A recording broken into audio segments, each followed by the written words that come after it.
That community's been terrorized for far too long.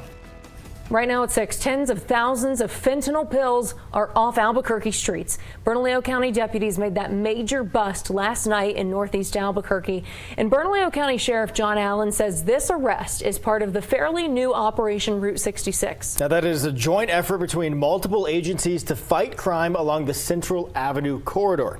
Our Zach Rael sat down with Sheriff Allen today to get an update on this Route 66 operation. So, Zach, the sheriff actually told you that the success of the program extends well into other parts of the metro as well. Trevor, Tessa, that's right. Since this operation launched early this year, there have been hundreds of arrests, everyone from drug dealers to murder suspects. The sheriff's office says that last night's arrest points to another successful takedown.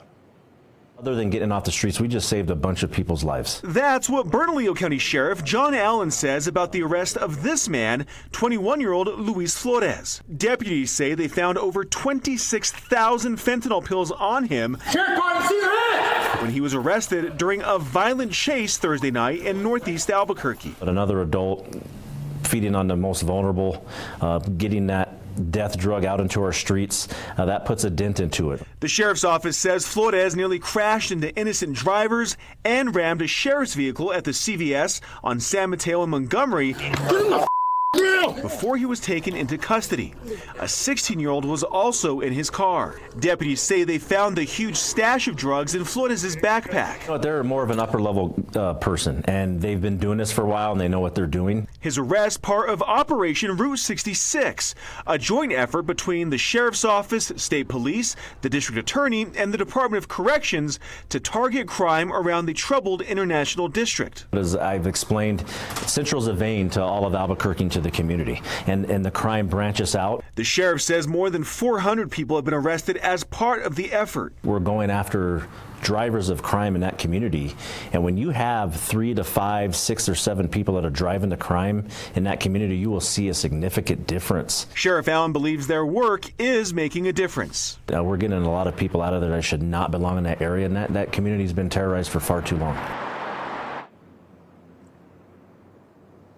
The sheriff says that the initial plan for the Operation Route 66 is for it to go until May, but he would like to see that extended further.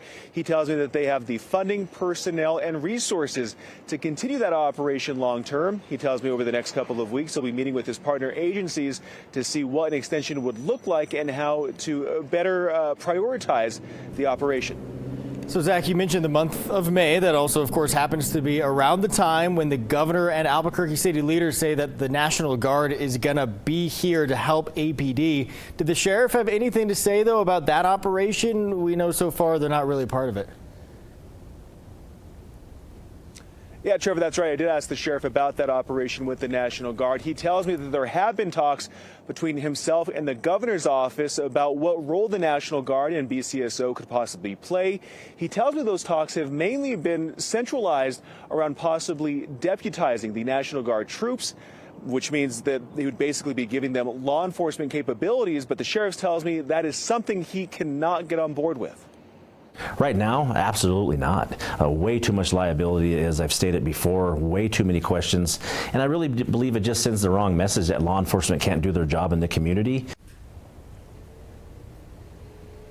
Well, the sheriff also tells me that he is thankful and supportive of the governor trying to do something to tackle the crime problem here. But he says that there are still too many unknowns about this operation with the National Guard troops for his department to get involved. Trevor?